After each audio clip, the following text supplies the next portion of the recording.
Welcome to today's webinar on 3 steps to define your cloud strategy. I think you've seen the housekeeping items now. This will be a 30-minute live presentation. We have carved out 15 minutes in the end where you have the chance to ask your questions and we give the answers. During the whole webinar, you have the chance to give your questions in the chat box. And during the webinar, all lines will be on mute, so we'll be using the chat for that. And of course, this webinar will be recorded and the slide deck will be shared with you after the webinar. My name is Christian Weichert and I'm running marketing at Alphabet, and I'll be today's host. Before I hand over to Thomas Craig, today's presenter, I would like to share some thoughts on why cloud matters with you.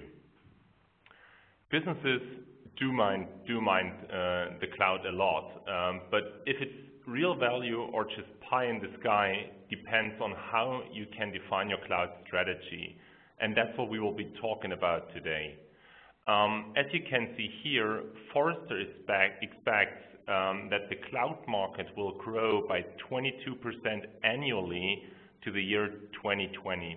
So that means there's a lot of money in there, and that's quite big. But what are the promises of cloud technology? So why do businesses invest into there? And we think you can mainly see 3 reasons for them to do so. So first of all, you no longer run the applications yourself, so you don't have the responsibility for it. You don't need the resources in-house. All looks like it's in other hands, and that's easy going there. The second reason is you only pay for what you need, and specifically for financial decision makers, this is a very tempting aspect of the cloud. And of course, you can scale up and down as things change. Of course, that's the ideal world, that's the promise of the cloud. But the question is, and this is where we will look a little bit deeper into that, is that true in reality? And the second thing is, what do you have to do? How can you define a cloud strategy that really leverages and really can benefit from these promises? So looking in recent research that has shown that the cloud and moving to the cloud in parts is a different story out there. So first of all, let me cite from a study that has been done by Symantec about avoiding the hidden costs of cloud 2013. And this research shows that compliance is something that people would probably not expect in cloud, where it's more about technology moving over, is a major hidden cost of the cloud. So this recent market survey showed that 23%, which is a quarter of organizations that use the cloud, have been fined for privacy violations within the past 12 months. So that's definitely a cost no one calculated with, and that suddenly pops up and might even change the whole business case of moving to the cloud. Another research from Entity Communications, looking a little bit more in the technological aspect of it, says that in the eyes of 80% of leading CIOs, the complexity of their own IT architecture is the biggest hurdle to cloud adoption. So according to Entity's survey. So that's as well a very interesting thing. You might probably get stuck when you want to move to the cloud, or at least you have a big hurdle to not be able to leverage it. And according to our own survey that we did at the beginning of the year, where we asked respondents about certain use cases of portfolio management and portfolio assessments within their organization, and we asked them about application right sourcing. Nearly all respondents said that it's a key use case of portfolio management, but only 2 out of 3 respondents said that this is being adopted by their organization. So there's still a big gap for those who really use portfolio management to use it in the cloud. Well, that brings me to the conclusion that there seems to be a lot to do for responsibles and decision makers, both in business and IT, to make incorporating cloud into the IT strategy a success. And how to do that, this is what Thomas Craig will talk about today. And with this, I would like to hand over to Thomas and welcome him on stage. Welcome, Thomas. Thanks a lot for the introduction, Christian, and welcome to today's webinar. And in fact, lots of organizations are talking to us at the moment regarding cloud computing. And they ask us questions like, can you help us to define our cloud strategy? Or they ask questions like, who should be responsible for the overall cloud strategy in our organization? Do you have any recommendations? But really one of the questions we hear the most is, I mean, you have been in the IT portfolio market for some 15 years. Are you aware of any structured approach on how we can get there? Something we can use to come up with a cloud strategy. And first of all, the good news is, yes, we do have questions to all these answers. And what we did for our customers to come up with questions for that is we developed what we call a cloud strategy assessment. And what you will see within today's webinar are parts of that cloud strategy assessment, which will be done by our consultants with the help of Planning IT. So this is something which is valuable for customers who already have Planning IT in place and now are thinking about defining their cloud strategy, as well as for customers who maybe don't have Planning IT yet and are thinking of an additional use case to get Planning IT. So one of the main challenges that organizations currently have is that there are many different stakeholders with lots of different expectations when it comes to the cloud. And I think it's interesting to have a look at these different stakeholders and their expectations. And let's start with the finance people within an organization. When we have a look at the finance department, they normally get offers from the cloud providers, let it be the software as a service providers or the infrastructure providers, where they promise you really only have to pay for what you use. You can save dramatically costs using cloud computing technologies, and best of all, you don't have any upfront investment at all. So you just, again, only pay for what you use. So from that perspective of a CFO or an IT controller within an organization, that sounds really promising, and the decision is more or less easy. So let's just go for the cloud. But he's not the only stakeholder who's normally involved in that process. There's the business, and they also get approached by all these cloud vendors, and they get promises like, you can be more agile using our platform as a service technology. It's a matter of days and weeks to build new applications. It's all straightforward. You're a global organization, and it's really, really easy to use our infrastructure to be globally available, low latency. You can scale up and down as you need if you have seasonal business like Christmas sales or anything like that. So from a business point of view, excellent use case as well. When we talk to people in risk and compliance, they normally raise their hands and they say, you know what, it's not all that easy. We have to think about regulations. We have to think about all the compliance, especially when we want to use software as a service or infrastructure as a service companies within the US, and we are maybe a European organization. We are really scared of the Patriot Act. We are scared of that all our data can be accessed by the US government. That's something we have to think about. We have to think about data protection laws within the countries we are operating in. Are we able to put that data into other countries? Is that okay from a legal point of view? And we have for sure we have to check what are the real models of cloud computing.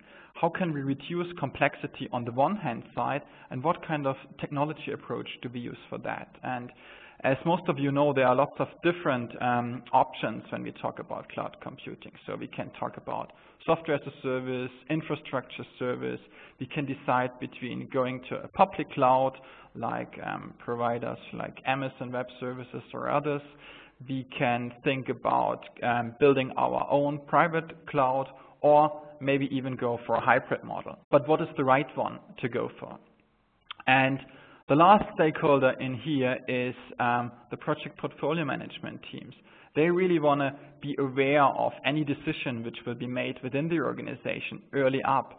So for them, it's also a big change if they were delivering projects all the time on-premise. Certainly it goes on cloud. That's something they have to plan for. They have to be aware of when they do their resource planning and coming up with their business cases as well.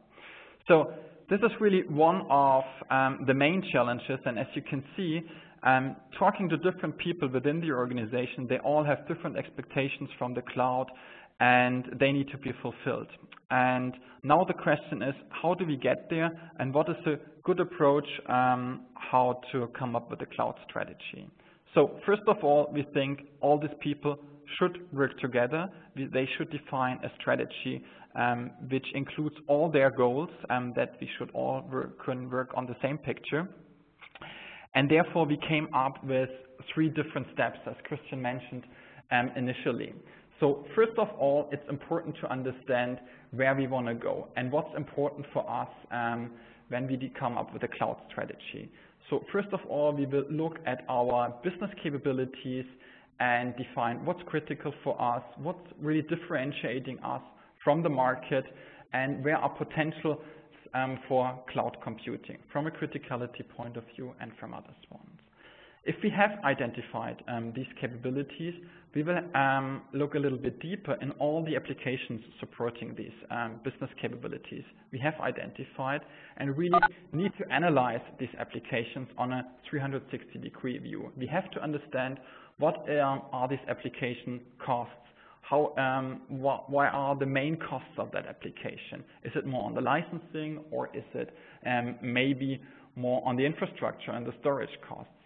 This will also give us an identification or a goal for which cloud model we should use. We have to understand the risk impacts, and we have to understand the technical fit of our application. We have to understand what is the underlying technology. Is that even available at a cloud computing provider?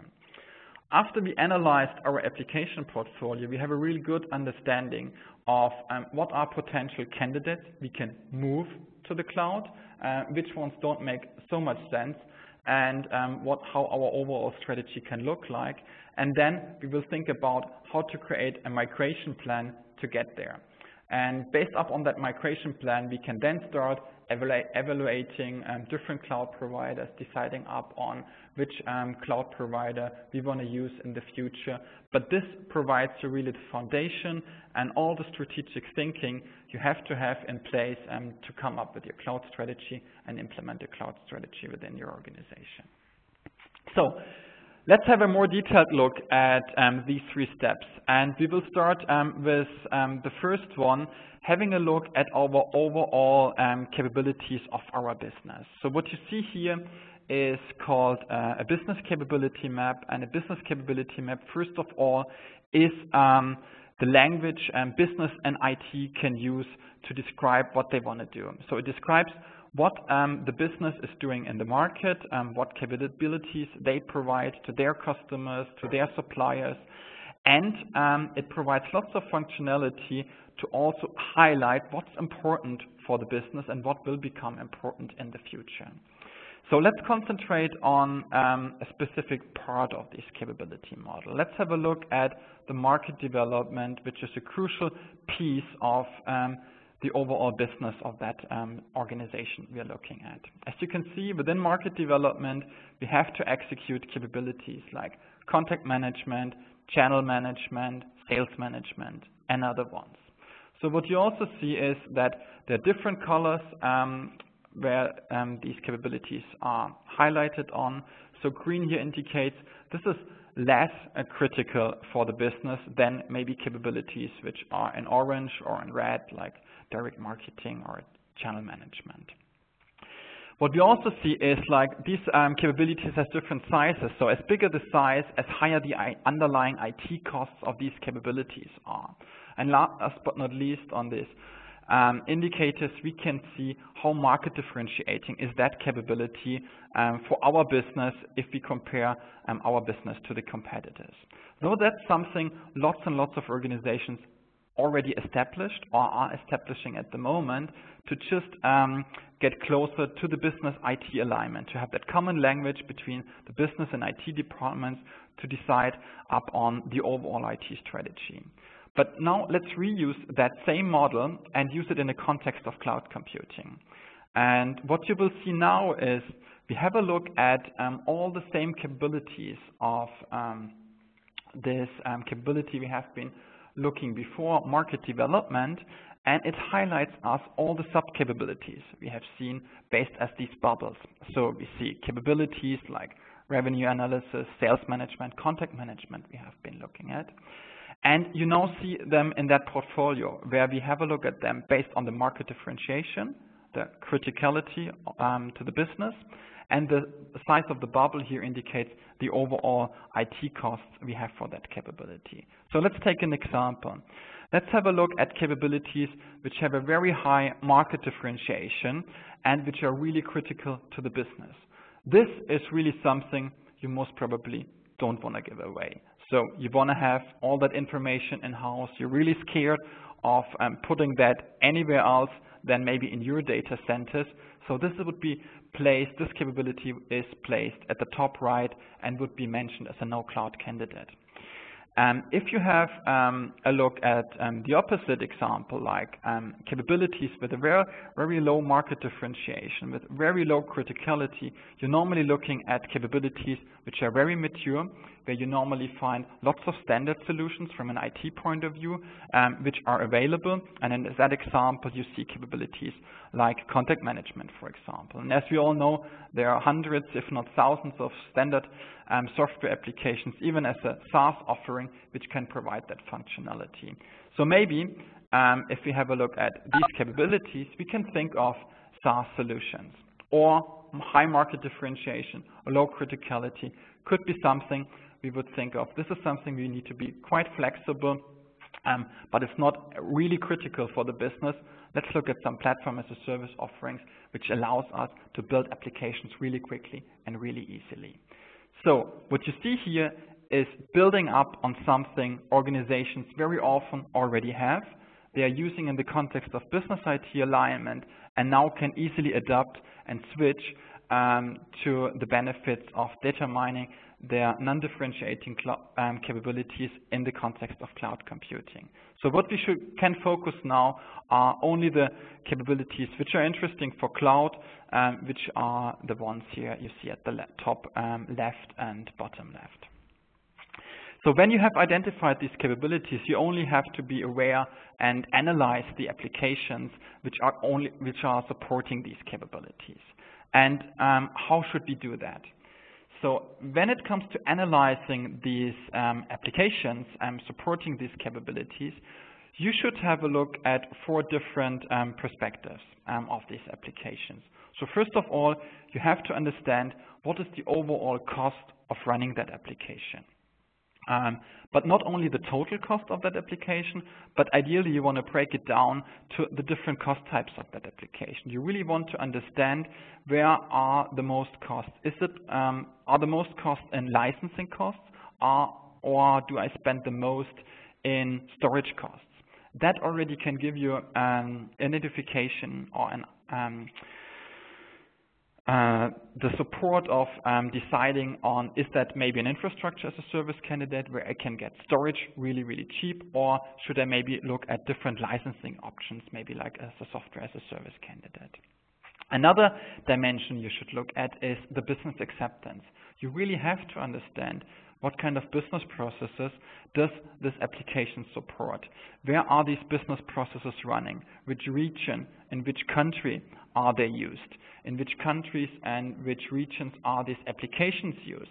That already is, that also is important to really understand, are there any regulations I have to comply within these countries? Is it really that easy to put that application in the cloud? And this is then also something which reflects the compliance a lot. And will that really make the business more agile if I just put that application into the cloud, or is it just a cost-saving exercise? If it's just a cost-saving exercise, it can be valuable as well, but you should consider an additional benefit for the business on top of that. From the compliance point of view, which is the third pillar you see here, you have to understand what is the real business data that application is using. And that is really important from the risk and compliance point of view, where lots of countries have regulations where they say, I'm not allowed to put customer data into another country. They have to be stored, they have to be managed in data centers within the country we were operating on. And therefore, that would be a no-go to put that application on the cloud. You also have to understand what are the interfaces to any other applications. Is that very much connected to other applications, and do I have a lot of data inputs and outputs into other applications? That can become quite tricky within the cloud because of the technology which is available there, because of all the data I have to transfer to the cloud and from the cloud, which I maybe currently handle within my own data center. And last but not least, the technical fit you also should consider. So what about the underlying technology which is required to run these applications? If I'm thinking of putting an application into the cloud to an infrastructure as a service provider, for example, and that's still running on a very old database technology, that is maybe not available from infrastructure as a service provider. That's something I need to be aware of, I should consider upfront. And from our point of view and from our experience, it's really, really important to have a view on all these 4 different perspectives when you're assessing your applications. What we see is very often these cloud strategies are coming from a real technical point of view, where that all starts in the IT department. They're assessing their technologies. They try to understand if we can just migrate it into the cloud, but at the end of the day, maybe there's really no benefit of that. There's no additional cost saving. Nobody really thought about cost savings, as well as we maybe run into compliance issues. So therefore, our recommendation, have a really detailed look at all of these 4 different perspectives. And what I want to show you next is just an extract of the different questions based on the cloud strategy assessment we come up and we provide as part of that cloud strategy assessment, which help you to identify answers to the questions which are important. So let's start with the cost analysis. And I mentioned it before, so it's important to understand how high is the overall operating cost of that application compared to all the other applications you're running in. Is that really high cost, or is that considerable low cost? So therefore, maybe I shouldn't really put all that effort into an application which is currently running on a low cost. I should better concentrate on the ones with the high costs. On the other hand, it's very important to understand, where does this cost come from? Is it, as I said, more a driver from the storage point of view, as I have so much data to store, this is really driving up my cost, or is it more on the licensing point of view? And that gives you first indication of what model could be a good one: infrastructure service, software as a service, whatever. The next dimension you should have a closer look at is the business acceptance. Therefore, it is really important to understand, what are the users currently using that applications? Is it mainly internal users within a specific region, or is that application used throughout a lot of regions all over the world I'm working in? What about latency times? Do I have to consider that? How do I handle that? And are the customers, my internal business customers, satisfied on how that works in? But also look at, is that application used by external partners? Is that application used by our customers, maybe like a web shop or something like that? And that's also important to understand, what are real requirements from an infrastructure point of view I have to consider later on. But other things like functional uniqueness of an application, business criticality, the agility which is required, or how many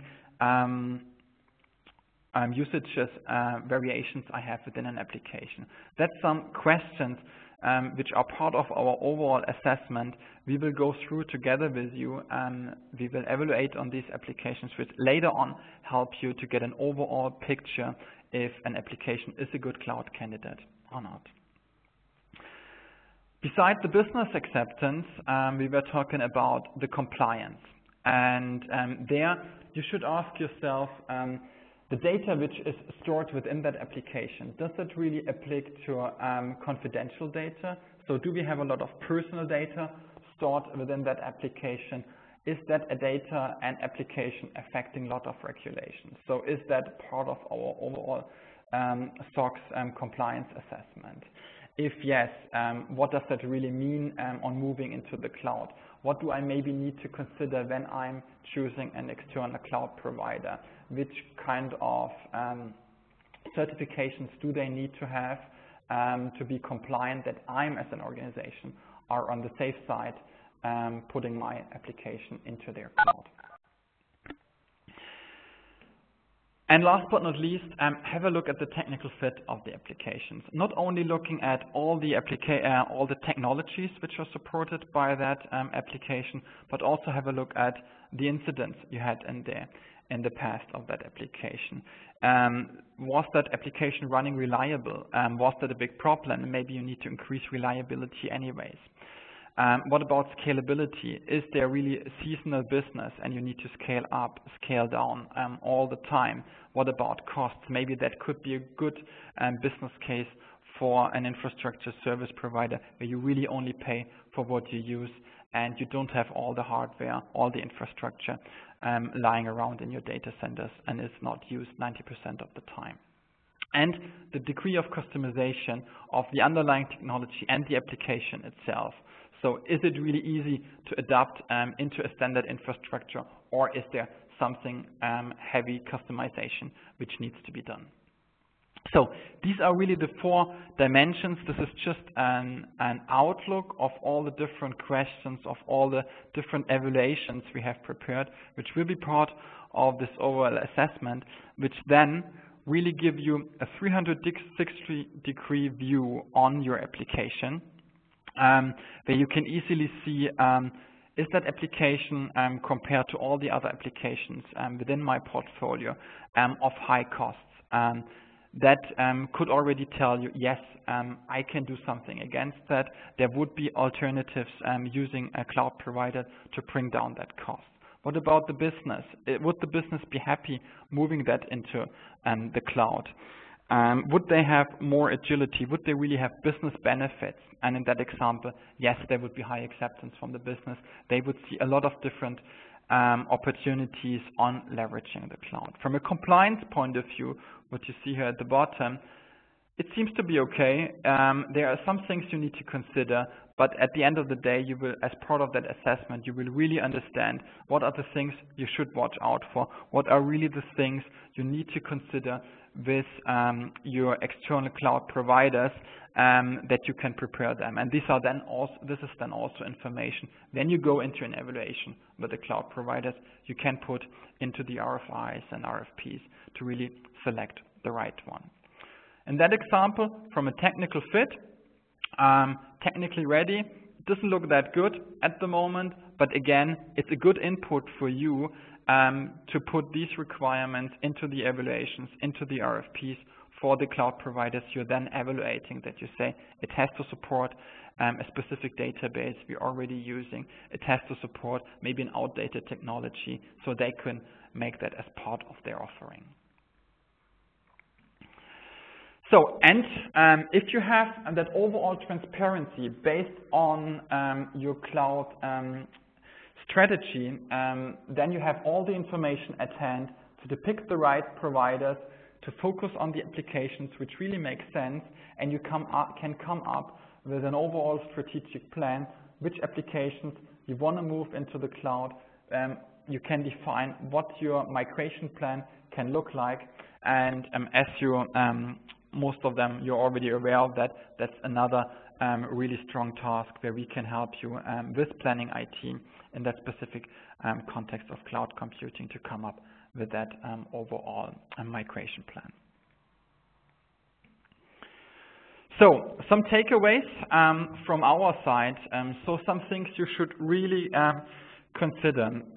First of all, what we have been talking about and lessons learned from the customers and organizations we have been talking to is don't start from the bottom, start from the top. It doesn't really make sense if you only have a look at the technology, if that will be available in the cloud. You have to consider multiple stakeholders, you have to understand their expectations to the cloud, involve all of them, and start from the top. And we really recommend that capability-based approach, that you can focus on the most important things and the things with the biggest benefit at the beginning, and then you can go from there. A second takeaway is when you started from the top and did that initial assessment and now came up with your strategy, keep looking beyond. Don't stop there. Implement that in a continuous process, which also helps you to not only do that once as a one-off exercise, but you have the tools at hand now, which really allow you to do that continuously and be able to successful there. So, what we also want to provide you with, and what we want to introduce you, is there is a new video we have in our portfolio. You see a link down there. Maybe some of you have already watched that. This video also explains that approach I just explained in like 3 minutes, but maybe can also help you to convince some of your internal stakeholders that this is a great use case and you should be working on, and there is a strategic approach and a methodology you can follow to come up with the right strategy for your cloud. So we recommend you watch that video. There is a sample report you can download, which gives you an outlook and an overview of a cloud strategy assessment, how that can look like for your organization. And for sure, there are possibilities to request your personal assessment. We would be more than happy to support you on there. As I said, it will be done with the help of our consulting team and with real results out of planning IT, that you really have something at hand you can show and immediately use. And yeah, let's help us plan your cloud strategy. And I'm more than happy to answer any upcoming questions now. So please let us know. Thanks for your time. Thanks, Thomas. And we have already a couple of questions coming in here that came in during the webinar, and I think we have some minutes left to answer at least some of them. The first question is, how is cloud maturity in a specific area taken into account in the evaluation? So for example, ERP in the cloud is not that mature as compared to human capital management, for example. So does the cloud assessment, does it work to look into different areas in there? Yes. So the methodology you have seen is really based on that capability approach, and what we really recommend is looking at the most important ones first, and part of the questions we will have based on these capabilities, based on the underlying applications, they really give you an outlook on what you should focus on, and the different portfolios we deliver out of that, and the different reports you will get out of it. They will really easily and clearly explain you what you can focus on or what not. And probably another question that fits well with the question of the maturity. So it's about how deep an organization is already involved into using cloud technology. This is here. Does this assessment, I mean, you've been speaking about how to move applications to the cloud, but here's a question, I think that's a really good one. Does this assessment also work for applications that have already been moved to the cloud? So would it work for applications that are over there? Yeah, I like that question a lot because we really think that shouldn't be a one-off exercise you're doing. And even if you decided moving applications to the cloud already, you should be considering and looking at these applications on a continuous basis, because even if it was a good decision to do that last year, that doesn't necessarily mean that it's still a good decision to have that application in the cloud 2 years from now, and maybe you need to re-evaluate that decision, and maybe one day time, it will be better to have it locally again. It will be more cost effective, or you will have other benefits on that. So yes, it also works for applications which are already not in the cloud, and we highly recommend, which are already in the cloud, and we highly recommend doing that. Another question that came in is a little bit within a specific industry. I'm not sure if you're able to answer that one, but do you have any examples of how financial institutions have been able to effectively leverage the cloud? So have you seen in working globally with different customers any financial institutions where they would use it? So what we can see is that, based on the nature of these financial organizations, these are really organizations which haven't adopted the cloud so much already, because of the criticality of the data and their handling within their application portfolios. But again, even if they haven't made up the decision, lots of organizations in the financial sector I've been talking to, they are still struggling with identifying these applications and what are the right applications we maybe could move to the cloud. And this is something the cloud strategy assessment also helps these organizations in the financial sector with. I think probably one last question we can take here. And this is on who should take a lead within the cloud strategy, defining it and driving it. And from your experience, the question goes: who in the organization should drive the cloud strategy? Is it business or is it IT? Or and I would like to add on that, probably would it even be the risk and compliance department in the end? So what's from your experience the best choice? Yeah. So I think that really comes back to one of the initial slides I have shown. So we have lots of different stakeholders involved in that process, and there are lots of different expectations of all of these stakeholders. And one of the most important things is that you bring all these expectations together, and therefore there for sure should be the business on board, there should be IT on board, there should be risk and compliance on board, as well as IT finance. And based on the input of all of these stakeholders, you can then come up with a cloud strategy. And very often the real responsibility for implementing and coming up with a suggestion for that cloud strategy really is with the CIO or the strategy offices of the CIO. Okay, excellent. Thanks a lot, Thomas. Thanks a lot to all you out there for joining the webinar and listening in. We have a couple of more questions here. We will answer them afterwards in an email to you. In this very same email, we will send you, as we promised right at the start, the presentation with you, and of course the recording of the webinar. So if you want to share with your colleagues and your peers afterwards, that would be great. So have a great day and have a great evening. Bye from Berlin.